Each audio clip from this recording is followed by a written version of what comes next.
All right. Hey guys, and we're back. This is our fourth lesson of Unit 4, and we're going to start off talking about the very brief, because it's only 4 years long, presidency of John Quincy Adams. And then we'll get into the election of 1828. But before that, change in scenery.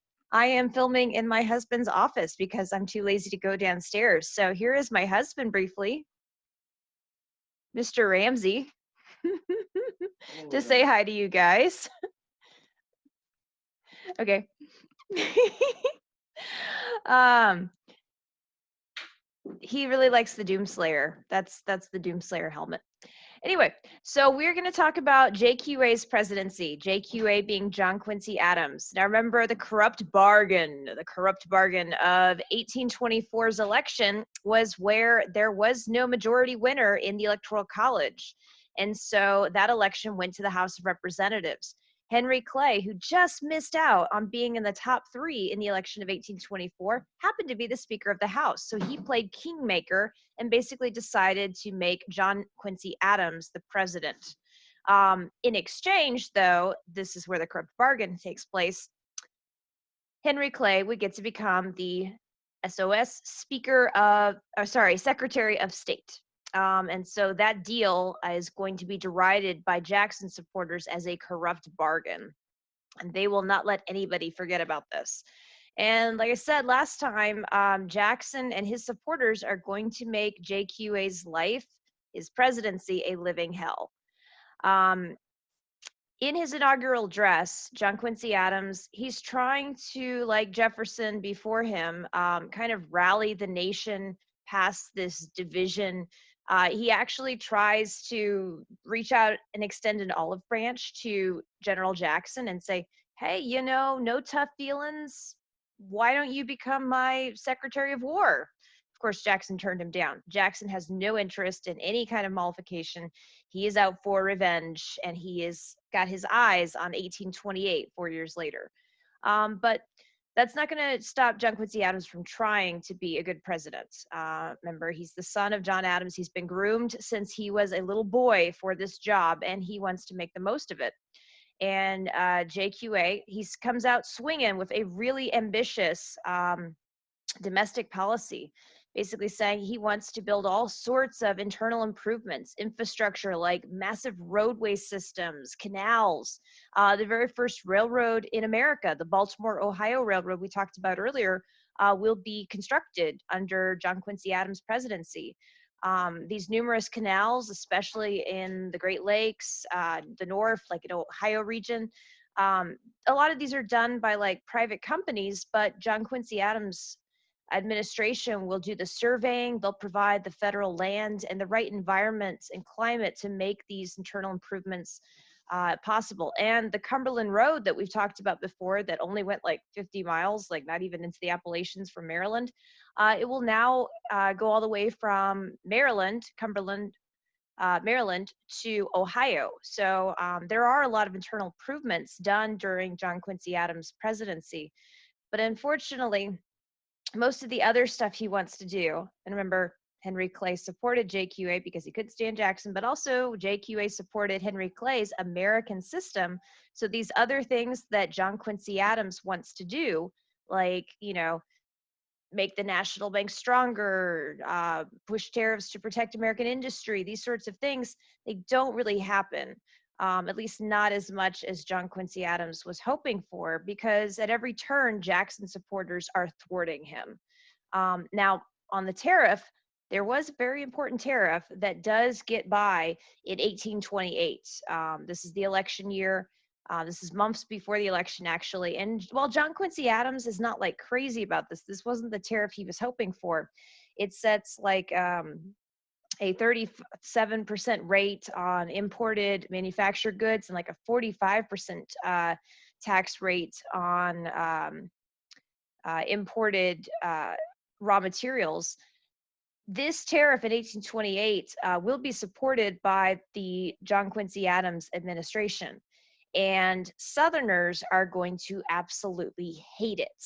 And Jackson will use this tariff, what many Southerners will call the tariff of abominations, they will use it in their campaign against JQA in 1828. Um, and that's for a variety of reasons. But remember, in general, tariffs, especially on imported manufactured items, are meant to protect American industry. And which part of the country has industry, right? The North. Okay. The South is agricultural, right? Remember King Cotton. And so they don't like that. Secondly, and while this is not like exactly true because tariffs and economics are much more complicated than we boil it down to in these little discussions, and in politics, they're obviously much more complicated than what is boiled down to in political debates. Um, Southerners believed that another reason why this tariff was so terrible in 1828 was that it was going to cost Britain too much to basically, uh, they weren't going to be making as much money because we wouldn't be buying their manufactured goods, because we'd be buying our own American made products instead because it'd be cheaper because of this tariff. So if Britain wasn't going to be getting this money from selling us their manufactured goods, that is what flooded the market in the first place and prompted the need for this tariff, then Britain wouldn't have the money to then buy our delicious cotton. And I say delicious, not that they were eating it, but remember that was like the major product of the South that we were selling Britain. King cotton was, like 3/4 of the world's cotton. A lot of it was going to Britain. They wouldn't have the money to buy it, and that would hurt the Southern economy. And so, for all these reasons, Southerners they absolutely hated this tariff. And that's going to be another reason they're going to hate John Quincy Adams. So, let's talk about. I mean, we're just skipping forward. That's JQA's presidency. It's going to be really difficult. He's not going to be able to do much. He works really hard, though. I will give this for JQA. Very few presidents worked as hard as he did. John Quincy Adams worked from sun up till sundown. He didn't even take summers off, which, remember, like living in Washington, D.C. at this time, we always derided as, oh, Washington, D.C. is the swamp, right?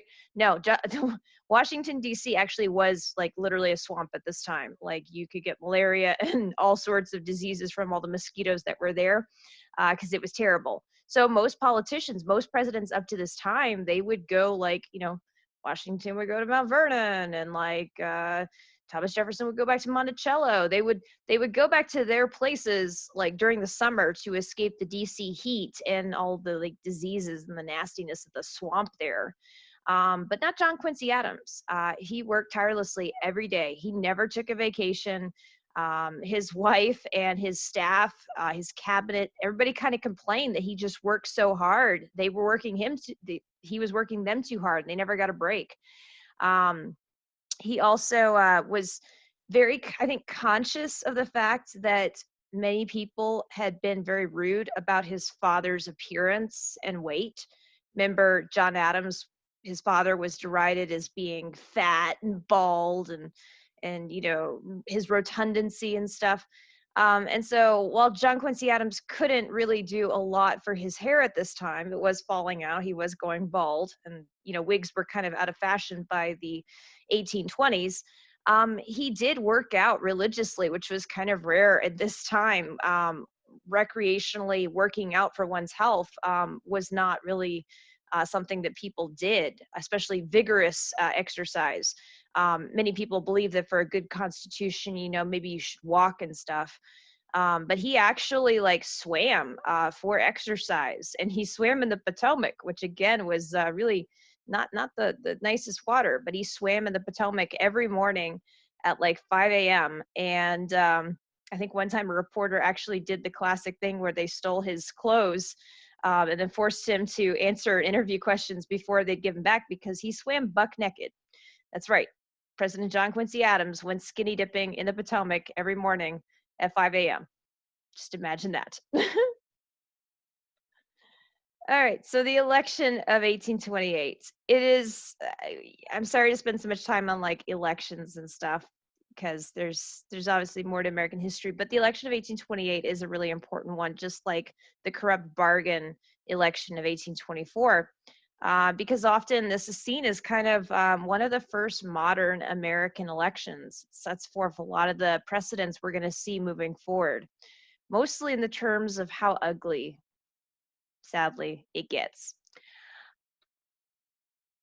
Let's see. All right, in the election of 1828, we have the grudge match, the rematch. John Quincy Adams running as a Democratic Republican, or is he? Closet Federalist, some say, versus Andrew Jackson, who is a, wait for it, a Democrat. Okay, so let's talk about the collapse of the first party system. Because for all of American history so far to this point, we have had the Federalists versus the Democratic Republicans. And then remember this era of good feelings, James Monroe's presidency, the Federalist Party was no more, and there was only Democratic Republicans, and everything was glorious and wonderful. But actually, it wasn't, because there were sectional, like regional differences developing as competing interests between the North, the South, and the West reared their ugly heads and created different regional candidates. And so that's how we ended up with that election in 1824. Now, remember that the Southern candidate had been William Crawford. He suffered a stroke, but his brilliant campaign manager, not really campaign manager, but a key person in his campaign was this New York senator named Martin Van Buren, the little fox of Kinderhook, the guy with like the no hair up here. Martin Van Buren is going to jump ship and become a Jackson supporter, because Martin Van Buren, he realizes the future of politics, that if you want to be able to prop a candidate up, you need to have them oppositionally opposed to one another.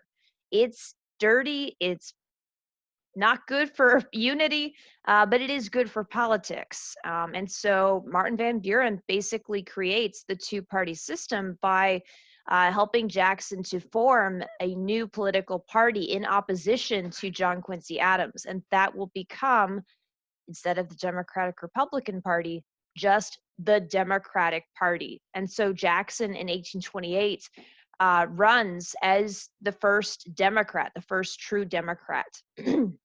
All that being said, however, please keep in mind that the Democratic Party, in which Jackson is now the first candidate of, is not the same Democratic Party that we have today. In almost every way, it does not resemble what we have in 2020. But it is where it comes from, okay?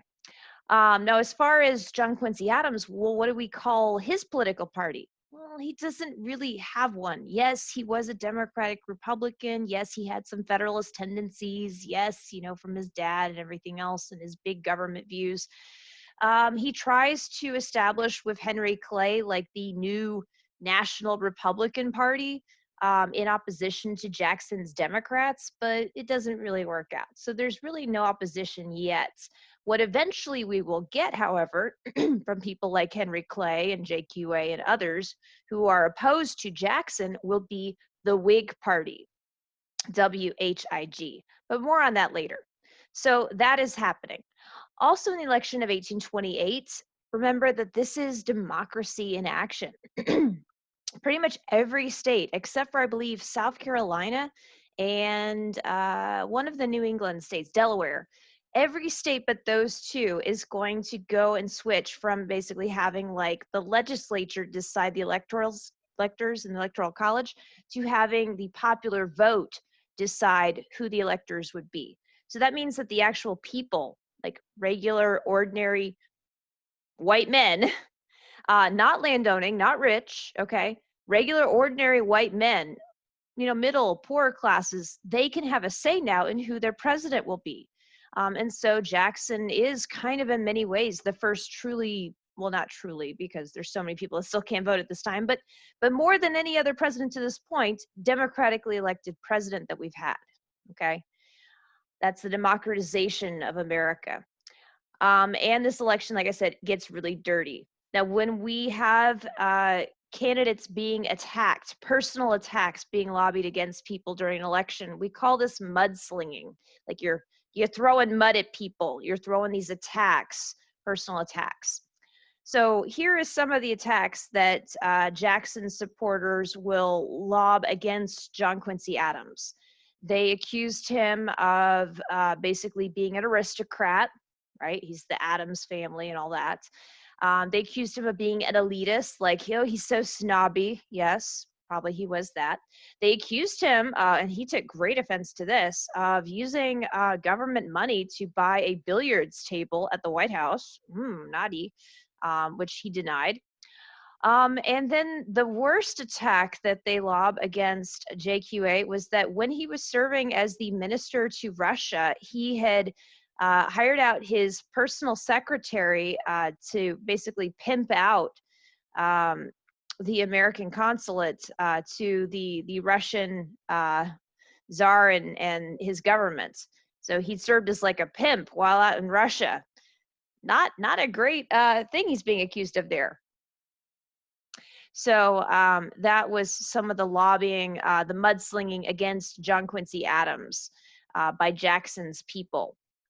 Now, the other side of it will get even worse. And like I said, John Quincy Adams is a pretty principled guy. He's staying above the fray. He really was very uncomfortable with all this mudslinging and everything else. John Quincy Adams wanted to run on the issues. Surprise, but no one cared. Instead, it's really going to be his boys, okay, Henry Clay and Daniel Webster, who are the ones really pushing for newspapers to go and attack Jackson personally. They're the ones feeding into this mudslinging in 1828. And it got real nasty towards Jackson, really personal. So some of the most successful attacks were about Jackson's war career, about how when he served during the Creek Wars, during the War of 1812, down in the Southeast, that he had executed an 18-year-old young soldier for desertion, a young boy who just wanted to go home. Jackson brutally, murdered, and that he'd murdered 5 other soldiers under his command. Now, this was all true, but it's ignoring the greater context. Jackson was a general. These people had led a mutiny to try to have like half of his army desert. They had been court-martialed and found guilty by a military tribunal, and Jackson was given the orders as the general to basically carry out the execution, which he did. So it's leaving out all that and just having these coffins on this newspaper headlines saying that Jackson was a murderer. And it also made plenty of references to the fact of Jackson's murders in duels. Jackson famously was a very accomplished duelist. He participated in dozens of duels throughout his life and famously had a bullet lodged in his chest permanently from one of these duels. Jackson was a big believer in defending his honor. He's a Southerner. He's from the Carolinas, migrated to Tennessee as a young man, and he's a big believer in that idea of Southern honor. And if somebody besmirches his honor or the honor of somebody he loves, he would defend them by demanding a duel. And so he participated in many duels and killed quite a few people. So there was that. And then there was the attacks on Jackson's wife, Rachel.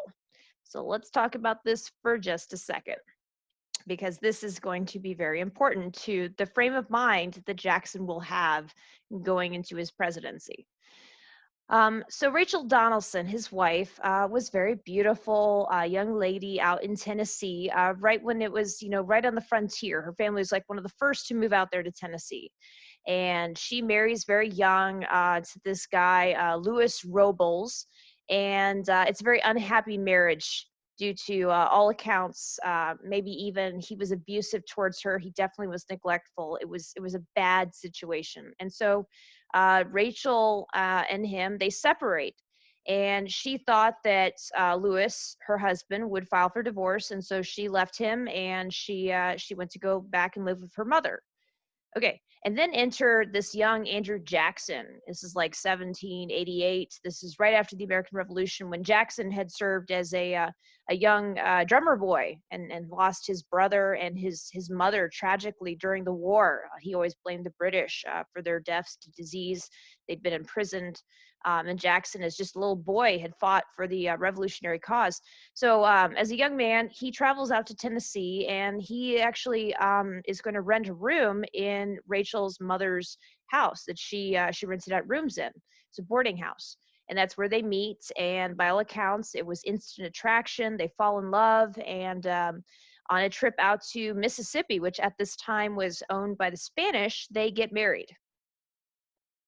Couple problems there. Under Spanish law, you could only get married if you were Catholic, of which neither Rachel nor Andrew were Catholic. They were Protestant. So that marriage was kind of dicey. But like a lot of the laws, like marriage certificates, death certificates, divorce papers, stuff out in the West was just kind of, we don't know if it's official or not. Okay. But they get married. Circle back. Lewis never actually filed the divorce papers. So when Rachel married Andrew Jackson in Mississippi, A, their marriage was probably not official, and B, she just became a bigamist, an adulterer, because she was already married to another man when she married Andrew Jackson. If you are married to two people at the same time, you are a bigamist. And so that is going to circulate because there was opposition research at this time. And JQA's supporters who are trying to find stuff to attack Jackson with, they will seize on this and they will begin to make it known in papers what kind of person they think Rachel Jackson was for being a bigamist and being an adulterer. They basically say, they go so far as to say that she was a whore. They call her a whore, and that was awful because Rachel was incredibly devout Christian woman. She was incredibly shy. She hated the spotlight. She hated Andrew Jackson leaving her at any point. She was very devoted to him. He was very devoted to her, and this just tore her apart. Absolutely tore her apart. These personal attacks against her, and of course, Andrew Jackson privately is wanting to duel every single person responsible for this. And he's personally going to hold JQA and Henry Clay, especially Henry Clay, responsible. And so that was what was happening during the election of 1828. These barbs are being exchanged.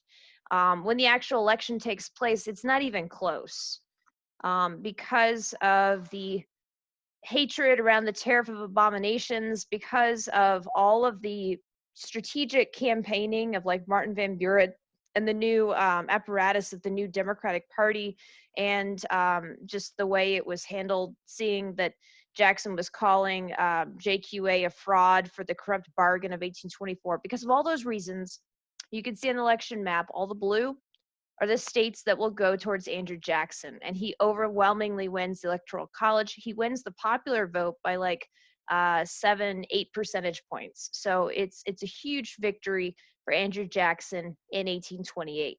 He easily wins. John Quincy Adams won't even attend the inaugural address, just like his father before him. He now is kind of embarrassed.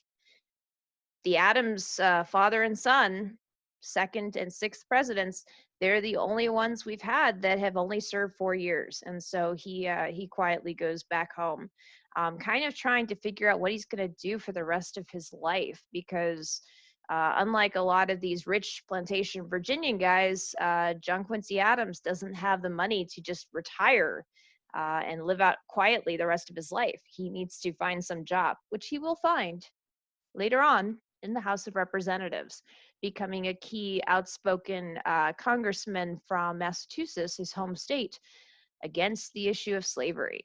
Good job, JQA. We'll talk about you later.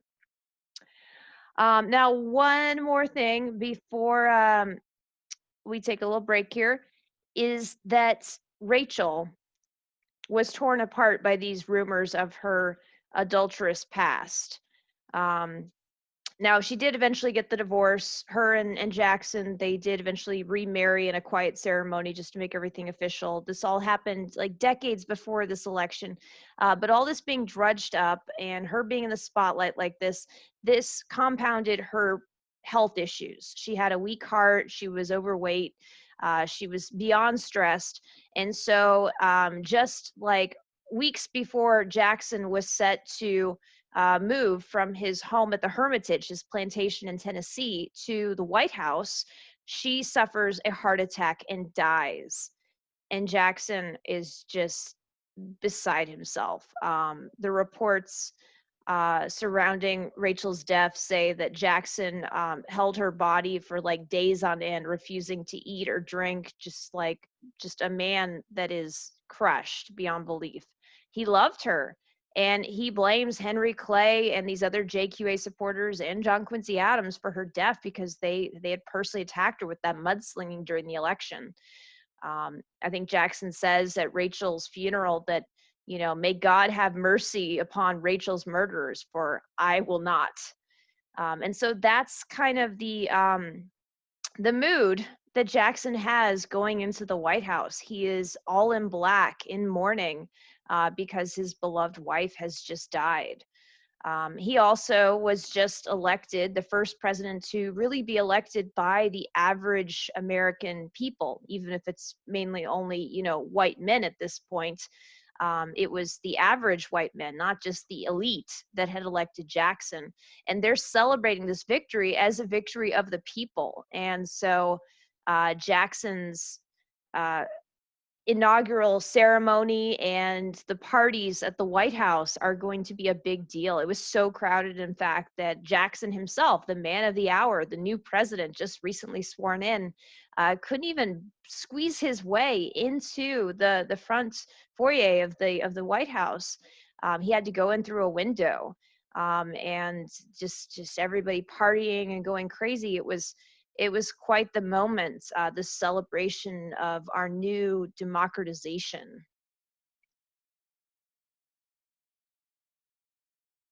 All right. Jackson initiates the spoils system. This is patronage, where he's going to reward his loyal followers by giving them government positions.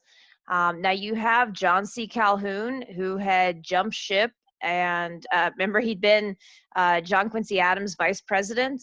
He will basically work against JQA during his presidency, the vice president actively working against the president, and will become Andrew Jackson's vice president.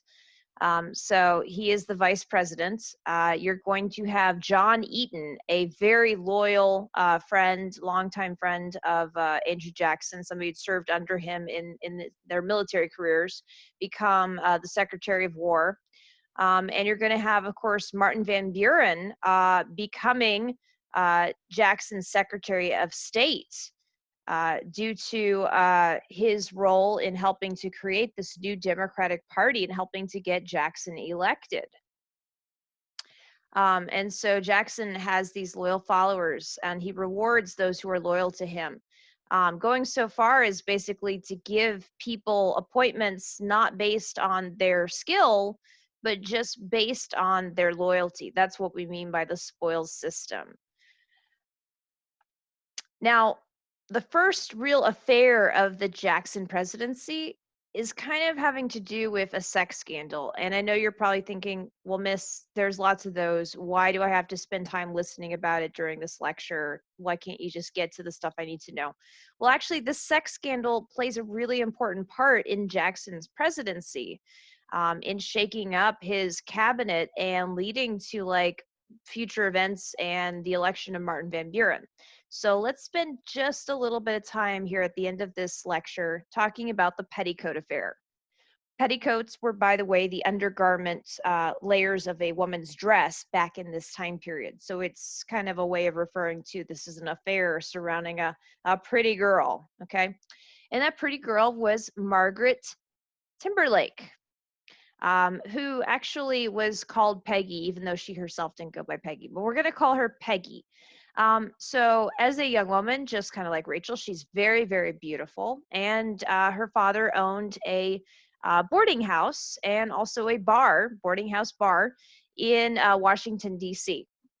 And growing up, Margaret actually met future President Andrew Jackson, and he was very charmed by this beautiful, vivacious young woman, and kind of considered her like a little daughter. In fact, I didn't mention this, but Rachel and Andrew Jackson never had any children of their own. It's kind of like George Washington and Martha Washington. They never actually had their own children, but they adopted many surrogates and like kind of fostered and mentored many, important American statesmen. Andrew Jackson and Rachel, they will adopt a Native American boy. They'll adopt Rachel's nephew. And Andrew Jackson, as far as like his political proteges, he will have many, just like Washington. Washington had Lafayette and Hamilton, these young men that he helped groom. Andrew Jackson will, in many ways, kind of do that for Sam Houston, one of the key revolutionaries for Texas, and very important to Texas history, Sam Houston. He was kind of had a special place in Andrew Jackson's life.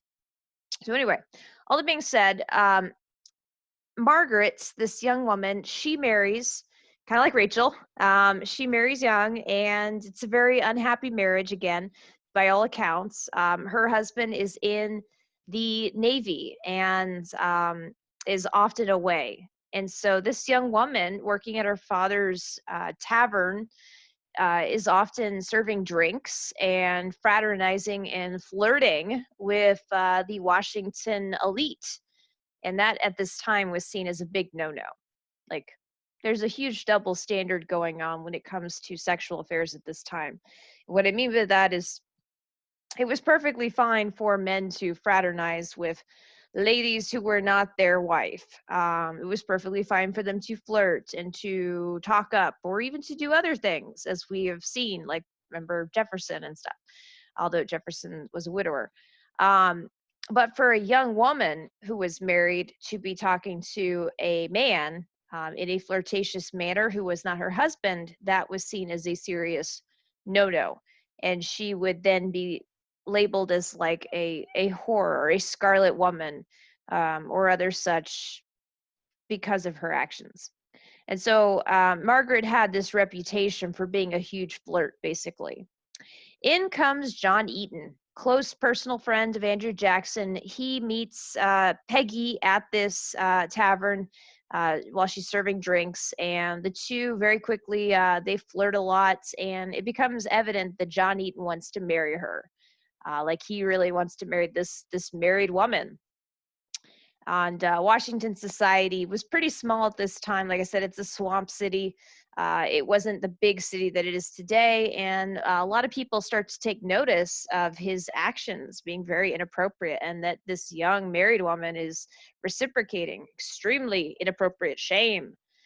And word gets around that we don't know if this is true or not, have no proof, but word gets around that they were carrying on an actual affair, that it went beyond flirtation, and that they were actually sleeping with one another. Um, and this word gets around to basically her husband, who was overseas over on like the Barbary coast of like North Africa. He gets word that his beautiful young wife, because there was many years separating Margaret and her first husband, that his beautiful young wife was cheating on him. And so he dies. And it's not clear whether he committed suicide because he got news that his wife was cheating on him, or if he suffered an accident because he was kind of known as a drunk. So maybe he got depressed and he drank, and then he had an accident and died. However it happens, again, the rumor mill in Washington, D.C. is going to circulate, and they're going to basically blame Margaret for her husband's untimely demise. Basically say that he committed suicide over hearing of this affair. Whether or not that's true or not, whether or not they were sleeping together or not, doesn't matter. This is what the rumors circulate. And so Andrew Jackson gets elected president. He makes John Eaton his Secretary of War, and John Eaton now, like within a year of her previous husband's death, which was not seen as appropriate mourning time. Remember, Andrew Jackson, his wife Rachel just died. He's going to be in mourning forever. But the appropriate mourning time, if you were a woman, like time to mourn, or like remember and honor your dead spouse, for a woman at this time was at least 4 years, 5 years. You were supposed to take your time before even thinking about settling down with somebody new. Well, that doesn't happen here. John Eaton proposes to Peggy, and they marry within a year of her first husband's death. Society in Washington, D.C. was going crazy over all of this scandal. Like this was the talk of the town. And at this time, politics was very personal. You would go to each other's houses and socialize, and the woman would play hostess, and she would sit in the parlor as the men discussed politics, and the women would listen politely. And they held these parties for each other that were socializing events where a lot of the political talk and issues took place. Well, nobody visited the Eatons because Peggy was a pariah. And a pariah is like something you want to stay away from. You don't want to touch. You don't want to go near because, oh my God, did you see this lady? Did you see this girl? What she did? So, like all the other women, the societal important ladies of Washington, D.C., they were playing like Mean Girl with Peggy Eaton. Kind of think of like junior high girls. Okay, they get really cliquish, right? And then they decide that they don't like you, and then you're on the outs and your life is made miserable. That was Peggy Eaton. She was living that. And like the head of the Mean Girls, the one that was like being especially rude and obnoxious and looking down on Peggy and calling Peggy a skank, was the vice president's wife. I remember the vice president is John C. Calhoun of South Carolina. His wife had the distinction of having the most horrible name in all of US history because her name was Fluoride. I'll say that again. Her name was Fluoride Calhoun. There you go.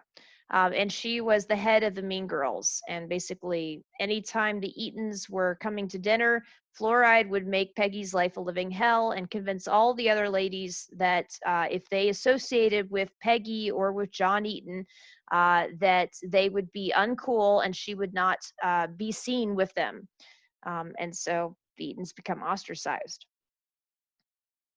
Now, Andrew Jackson, he's having none of this. He is enraged because he sees what's happening to Peggy Eaton as a mirror for what had just happened to Rachel, his wife, who had just died over the shame of all of this rumor mongering over their past.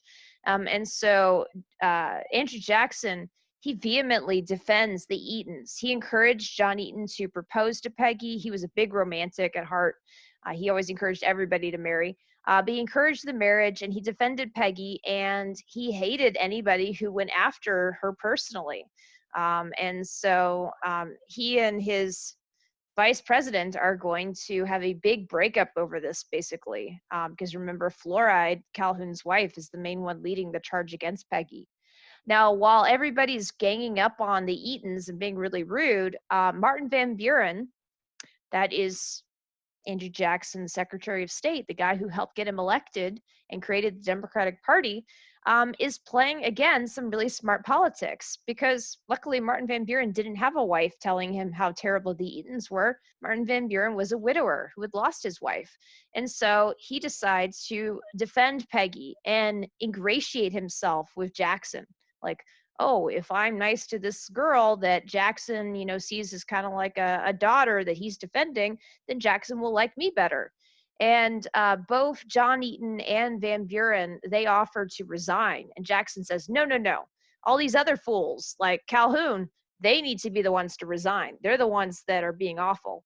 And so that really makes Jackson's opinion of Van Buren go way up.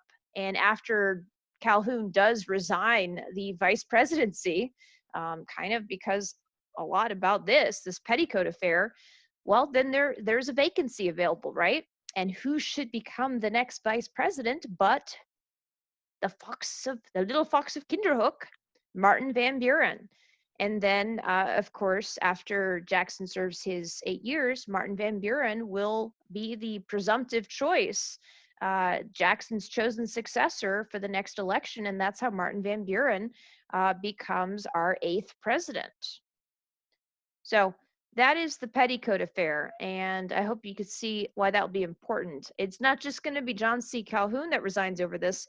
All the cabinet members had wives who were part of this, causing problems and being mean girls. And pretty much Jackson's entire cabinet will resign. And the only one that survives the massacres will basically be Martin Van Buren.